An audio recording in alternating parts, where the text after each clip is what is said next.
Well, I'm not going to wait. I'm doing that now. I'm trying to lead by example. I don't accept contributions from special interest groups and political action committees, in part because I think they have become the source of so many of the problems. And I want to be clear, this is a bipartisan problem. Democrats and Republicans alike have been too easily seduced by the special interest groups that fund their campaigns. I'm not a perfect candidate. If you're holding out for one, by the way, you won't find one in this state. No offense to my friend Congressman Coffman here. But it's our obligation to make a difference, especially when the system we've got has soured so many Americans on politics, and for such good reason. I talk to folks, especially young folks like those I taught at the Community College of Aurora, who say, why should I participate? I don't have millions of dollars to spend. I'm not a special interest group. How am I ever going to get the ear of a congressman? They shouldn't have to buy the attention of the people they represent. It's pretty plain to me that a lot of these groups in both parties have used those contributions, if not to buy votes, at least to buy access. Why else would they be making such contributions? My campaign, in contrast, is funded by people. 85% of them in Colorado, the state I'm aiming to help represent. I think that's a better way to restore the principle of one person, one vote. And if we're not willing to stand up to Citizens United or amend the Constitution, if we're not willing to actually enact the kind of campaign finance reforms I think we should, at the very least, we might require candidates to wear the decals of their corporate sponsors, like NASCAR drivers, so you have a little more truth in advertising. Don't get me wrong, I'm a capitalist. I'm a big proponent of the free market. I just don't happen to think congressional seats should be bought and sold to the highest bidder. And that is exactly what we've allowed this system to do.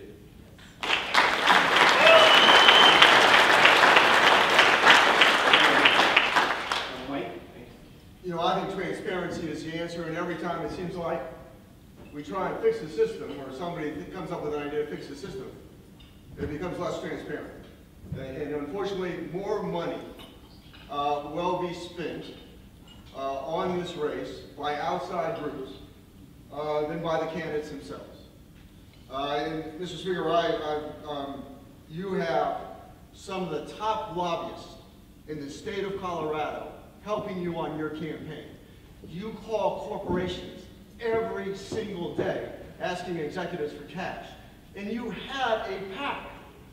Please explain to us, having had a PAC and run a PAC, how now you're against PACs. I think that's Do I have an opportunity to answer the Congressman's question? Oh, yes. Might be finished.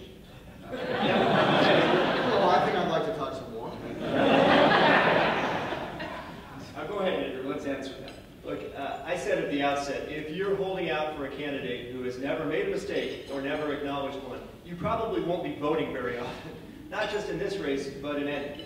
I see the Congressman's challenge here. In fact, I'll raise you one. Congressman, will you join me now in turning down all contributions from lobbyists? Let's become the first two candidates in a congressional race in America to take that stand. Will you join me?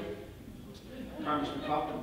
You know, I just think it's just ridiculous. This is a ridiculous Washington game.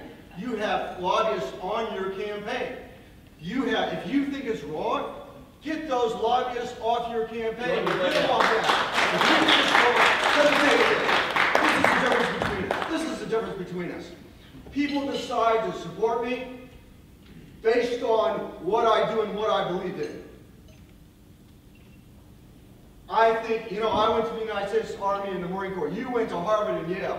I don't know what they taught you about honor and integrity there. But let me tell you, let's have a standard. Let's adopt a standard. Here's a standard. Let's have a standard for this campaign. Let's adopt the standard that the men and women who serve this country in uniform have. I shall not lie, cheat, nor steal, nor tolerate those among us who do. Let's have that standard for this campaign. Can you do that?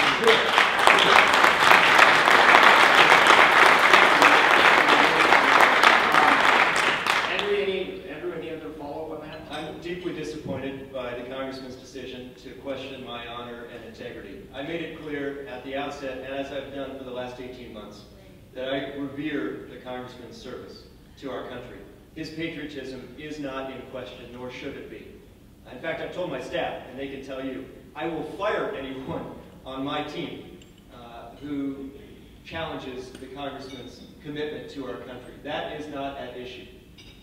I just want to know where you've compromised yourself based on a contribution. Where have you compromised yourself based on a contribution? It's only in Washington that you could be interrupted while trying to pay your opponent a compliment. Oh. I'm sorry, please go ahead. Look, if you're asking me, Congressman, whether I will agree not to lie or cheat or steal, that's an easy commitment to make for both of us. No, wait, okay, go ahead. But then I'm gonna. It's really hard. I think you have some evidence of how hard it is to find common ground in Washington right here on the stage. Not just because two candidates disagree on the best way to reform campaign finance, which, as I recall, was the question once upon a time, but also because instead of confining their disagreement to the issues, sometimes candidates challenge their opponent's integrity. I'm disappointed by that decision. It's not, I'm the challenge your integrity. It's a different post that's challenge your integrity. Your attacks against Michael Bennett in 2010, they called dishonest and they called sleazy. And so, you did not rise to the very standard that you agreed to today in this debate. That military standard of integrity was not honored in your last campaign. I want you to honor it in this campaign because what you did to Michael Bennett was fundamentally wrong and it was dishonest. Congressman, let's we're doing pretty well right now. And then we're going to finish up with one more question, and then we're going to go to closing I'm glad that comments. I appreciate the Congressman's sympathy for the junior senator from Colorado, but with all respect, Michael Bennett's not on the ballot here. Congressman, you and I are. And that means that we have an obligation to treat each other with respect. If you find this exchange fun, you may be alone in this room, and I suspect in America. There's nothing fun about attacking your opponent's integrity. And if you have followed this race at all over the last 18 months, you'll find that this is not an exception. The Congressman and his campaign have chosen to use personal epithets, like those he just listed just a moment ago, to describe me. Some would say, you should respond in kind. We're not going to do that, not on my watch. It's important to me. And it shouldn't be an applause line. It should not be an applause line. This is the minimum you have a right to expect, whatever side you take in this race. You ought to demand that the people who seek public office treat each other and treat you with respect. We can disagree on issues, and it's plain that we do. But what ought not to be at issue in this race is our integrity, our character, our love for our country, and our commitment to serve the people of the 6th Congressional District. And I can say, at least for my part, that we will not make that an issue.